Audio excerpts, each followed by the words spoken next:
નમસ્કાર. આજે મિત્રો સંત વેલેન્ટાઇનની યાદમાં 14મી ફેબ્રુઆરીએ વેલેન્ટાઇન ડેની ઉજવણી કરવામાં આવે છે. ત્યારે સૌ મિત્રોને હેપી વેલેન્ટાઇન ડે.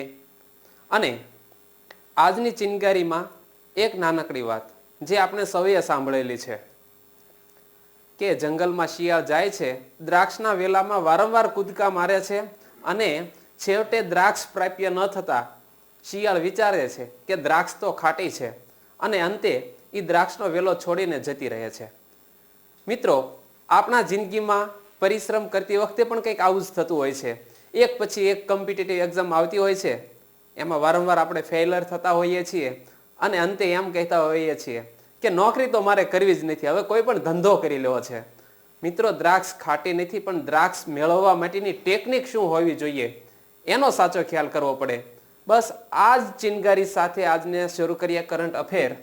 તો કરંટ અફેરની અંદર આજે દિન વિશેષમાં છે 14મી ફેબ્રુઆરી, એટલે કે ચિત્રકાર સોમાલાલ શાહનો જન્મદિવસ.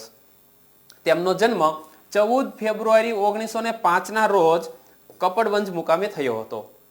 તેઓ પક્ષી ચિત્રકાર તરીકે જાણીતા હતા. તેઓ પક્ષીના ચિત્રો વધારે દોરતા હતા, એટલે પક્ષી ચિત્રકાર તરીકે સોમાલાલ શાહ ખૂબ પ્રખ્યાત છે. તેમને 1949માં રણજીતરામ સુવર્ણ ચંદ્રક પણ એનાયત થયો હતો. મિત્રો, જ્યારે રણજીતરામ સુવર્ણ ચંદ્રક આવે ત્યારે તમારી અંદર પડેલું જે જૂનું જ્ઞાન છે એને પણ તાજું કરી લેવું જોઈએ. કારણ કે જ્યારે આવું જૂનું જ્ઞાન તમે તાજું કરો છો ત્યારે તમારા મગજની આસપાસ રહેલા તમામ જ્ઞાનની બાબતો છે એ તમારું મગજ કેચઅપ કરતું હોવું જોઈએ. આને કહેવાય તૈયારી. ઘણા મિત્રો વાંચે તો છે પણ તૈયારી નથી કરતા હોતા. તૈયારી કોને કહેવાય કે કોઈ પણ વસ્તુ વાંચતાની સાથે એને રિલેટેડ જે કંઈ નોલેજ છે એ મગજમાં જો આવવા લાગે તો સમજવું તમે તૈયારી કરી રહ્યા છો. તો મિત્રો, રણજીતરામ સુવર્ણચંદ્રક પ્રથમ આપણે સૌ જાણીએ છીએ કોને મળ્યો હતો? હા, ઝવેરચંદ મેઘાણીને. બીજો મુછાળીમાં ગીજુભાઈ બધેકાને. તો એવી જ રીતે 1949માં રણજીતરામ સુવર્ણચંદ્રક ચિત્રકાર સોમાલાલ શાહને પ્રાપ્ત થાય છે. 1990માં તેમને ગુજરાત સરકાર તરફથી રવિશંકર રાવલ રાજ્ય પુરસ્કાર પણ અપાયો હતો. અને ત્યાર પછી તેમને ગુજરાત લલિત કલા અકાદમીનો પુરસ્કાર પણ મળ્યો હતો. તેથી જ તેમને રંગના કવિ અથવા તો રંગોના રાજા તરીકે ઓળખવામાં આવે છે. અને તેમનું અવસાન 12 નવેમ્બર 1994માં થયું છે. તો મિત્રો, આજના દિન વિશેષ પછી ગુજરાત લેવલના સમાચાર જોઈએ તો સ્ટેચ્યુ ઓફ યુનિટી ખાતે all India state election commission કોન્ફરન્સનું આયોજન થઈ રહ્યું છે. અને આ કોન્ફરન્સનું ઉદ્ઘાટન કોણ કરશે? આપણા રાજ્યના પ્રથમ નાગરિક એવા ઓમ પ્રકાશ કોહલીના હસ્તે આ all India state election commission કોન્ફરન્સનું ઉદ્ઘાટન થઈ રહ્યું છે. ત્યારે એક પ્રશ્ન બીજો પણ થાય, ઓમ પ્રકાશ કોહલી આપણા ગુજરાતના કેટલામાં રાજ્યપાલ છે? તો મિત્રો, ઓમ પ્રકાશ કોહલી ગુજરાતના 20મા રાજ્યપાલ છે. આ કોન્ફરન્સને રાજ્યપાલ શ્રી OP કોહલી ખુલ્લી મૂકશે. આ કોન્ફરન્સ 15 થી 17 ફેબ્રુઆરી દરમિયાન યોજાય છે. આ કોન્ફરન્સમાં લોકશાહી અને મતદાતાઓના મૂળ મજબૂત કરવા અંગે ચર્ચા વિચારણા કરવામાં આવશે. ત્યાર પછી આપણે રાજ્ય કક્ષાના ન્યૂઝ જોઈએ તો ભાવનગરની સ્વામિનારાયણ સ્કૂલને રાજ્યની શ્રેષ્ઠ શાળા જાહેર કરવામાં આવી છે. દર વર્ષે શિક્ષણ વિભાગ દ્વારા વિવિધ માપદંડોને આધારે રાજ્ય કક્ષાએ શ્રેષ્ઠ શાળાની પસંદગી કરવામાં આવતી હોય છે. તો આ વર્ષે રાજ્ય કક્ષાએ શ્રેષ્ઠ શાળા તરીકે ભાવનગરની સ્વામિનારાયણ ગુરુકુળની જે સ્કૂલ છે તેની પસંદગી કરાય છે. શ્રેષ્ઠ શાળા જાહેર થતા આ શાળાને સરકાર દ્વારા 10 લાખ રૂપિયાનો પુરસ્કાર પણ આપવામાં આવશે. તો અહીં જ્યારે પણ ભાવનગરની વાત આવે મિત્રો, ત્યારે આપણને થોડુંક પણ ખ્યાલ આવી જવો જોઈએ. ભાવનગર, તો ભાવનગરમાં કઈ યુનિવર્સિટી આવેલી છે? ગાંધીજીએ ભાવનગરમાં કઈ કોલેજમાં અભ્યાસ કર્યો હતો? ભાવનગરને કેવી નગરી તરીકે ઓળખવામાં આવે છે? જ્યારે પણ તમે કરંટ અફેરના ન્યૂઝ વાંચો છો ત્યારે આ બધું નોલેજ છે એ સાથોસાથ કનેક્ટ થવું જોઈએ. તો આપણે આને તૈયારી કરી રહ્યા છીએ એમ કહી શકાય.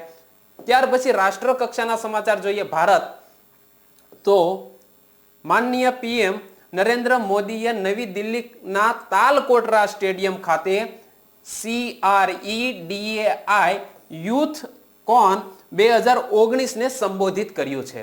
અહીં તમે ઇમેજમાં પણ જોઈ શકો છો CREDAI યુથ કોન 19 અને 13-14 ફેબ્રુઆરી દિલ્હી ખાતે આ યોજાઈ રહ્યું છે. તો અહીં એક શબ્દ આવે છે CREDAI, એનું પૂરું નામ શું થાય છે? Confederation of real estate developers association of India, real. તો ફરીથી એક વખત નામ જોઈ લો, confederation of real estate developers association of India. તો આ વાર્ષિક સમારોહનો ઉદ્દેશ બાંધકામ ક્ષેત્રના બિલ્ડરોની માંગણી પેઢીને આ અંગે જાણકારી આપવા તેમના વિચારો રજૂ કરવા માટે યોજાઈ રહ્યું છે. આ યુથ કોનની એક થીમ નક્કી કરવામાં આવી છે અને એ થીમનું નામ છે આગળની પેઢી, એટલે કે નેક્સ્ટ જનરેશન. CREDAI દેશભરના 200 થી વધુ શહેરોના રિયલ એસ્ટેટ ડેવલપર્સનું પ્રતિનિધિ કરતું સર્વોચ્ચ સંગઠન છે અને તેનું આયોજન દિલ્હી ખાતે જ થઈ રહ્યું છે. ત્યાર પછી સમાચારમાં જોઈએ ઇન્ટરનેશનલ ન્યૂઝ તો વિશ્વ રેડિયો દિવસની ઉજવણી કરવામાં આવી છે. ગઈકાલે જ તે 13મી ફેબ્રુઆરીના રોજ વર્લ્ડ રેડિયો ડે ની ઉજવણી કરવામાં આવી છે અને તેની થીમ હતી ડાયલોગ્સ, ટોલરન્સ એન્ડ પીસ. તો મિત્રો દર વર્ષે 13મી ફેબ્રુઆરીના દિવસે રેડિયો દિવસ તરીકે ઉજવવામાં આવે છે અને હું તમારા માટે રેડિયો પણ લાવ્યો છું. તો રેડિયોની શોધ કોણે કરી હતી? રેડિયોની શોધ માર્કોનીએ કરી હતી. માર્કોની કયા દેશનો વતની હતો? ઇટાલી. અને જ્યારે પણ આવા ઇલેક્ટ્રોનિક સાધનોની વાત આવે છે ત્યારે તમારા મગજમાં બીજા ઇલેક્ટ્રોનિક સાધનોની વાત પણ આવી જવી જોઈએ. જેમ કે રેડિયોની શોધ માર્કોનીએ કરી, ટેલિવિઝનની શોધ જ્હોન લોગી બાયર્ડે કરી. કયા દેશનો વતની હતો? સ્કોટલેન્ડનો. એવી જ રીતે ચાર્લ્સ બેબેજ કે જેમણે કમ્પ્યુટરની શોધ કરી હતી, કયા દેશના વતની હતા? ઇંગ્લેન્ડ. તો મિત્રો જ્યારે જ્યારે કરંટ અફેર આવે છે ત્યારે એની સાથે તમારે જીકેને જોડવું જોઈએ અને આ રીતે જોડવાથી તમારા નોલેજમાં વધારો તો થવાનો જ છે. તો બીજો એક પણ પ્રશ્ન થાય કે ગુજરાતમાં સૌપ્રથમ રેડિયોની શરૂઆત કયા શહેરથી કરવામાં આવી? ગુજરાતમાં સૌપ્રથમ રેડિયોની શરૂઆત વડોદરા ખાતેથી કરવામાં આવી. અને જ્યારે આ રેડિયોની વાત આવે છે ત્યારે આપણે ઇતિહાસમાં જો ડોક્યુ કરવા જઈએ તો જ્યારે સુભાષચંદ્ર બોઝ ભારત છોડી અને જર્મની ગયા અને ત્યાં બર્લિન ખાતેથી રેડિયોમાં એમને એક સમાચાર આપ્યા હતા અને કે ભારત દેશ અત્યાર સુધી એવી જેલ બનાવી નથી શક્યા અંગ્રેજો કે આ સુભાષ બાબુની ધરપકડ કરી શકે. તો મિત્રો આવી જાહેરાત સુભાષ બાબુએ બર્લિન રેડિયો સ્ટેશન ઉપરથી પણ કરી હતી.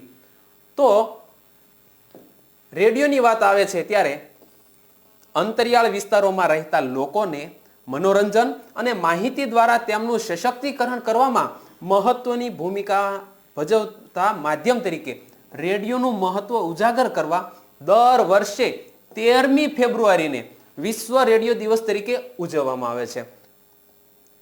કોના દ્વારા આ રેડિયો દિવસની જાહેરાત થઈ? યુનેસ્કો દ્વારા.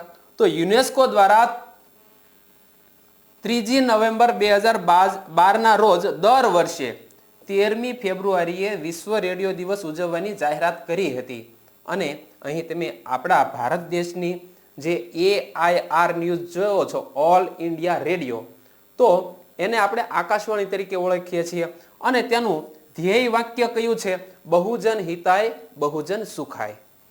ત્યાર પછી આના વિશે જોઈએ તો ભારતની રેડિયો પ્રસારણ સેવા આકાશવાણી એટલે કે ઓલ ઇન્ડિયા રેડિયો તરીકે ઓળખાય છે.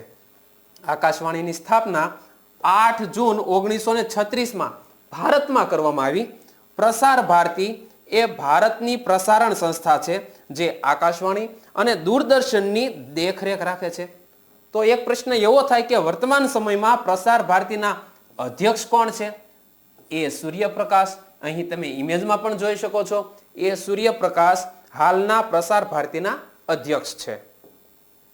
અને ત્યાર પછી આજના રમત જગત સમાચાર જોઈએ તો થોડો ખરાબ કહી શકાય, છતાં પણ યાદ રાખવો ઘટે એવો એક રેકોર્ડ નોંધાયો છે વ્હાઇટ બોલનો. તો વ્હાઇટ બોલનો નવો રેકોર્ડ નોંધાયો છે.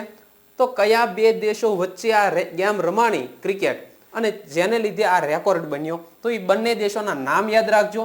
આ રેકોર્ડ વેસ્ટ ઇન્ડિઝ અને ઇંગ્લેન્ડ વચ્ચે રમાયેલી ત્રીજી ટેસ્ટ ક્રિકેટ મેચમાં નોંધાયો છે. વેસ્ટ ઇન્ડિઝ અને ઇંગ્લેન્ડે કુલ મળીને 38 વ્હાઇટ બોલ ફેંક્યા હતા, જે એક ટેસ્ટમાં સૌથી વધુ વ્હાઇટ બોલ છે.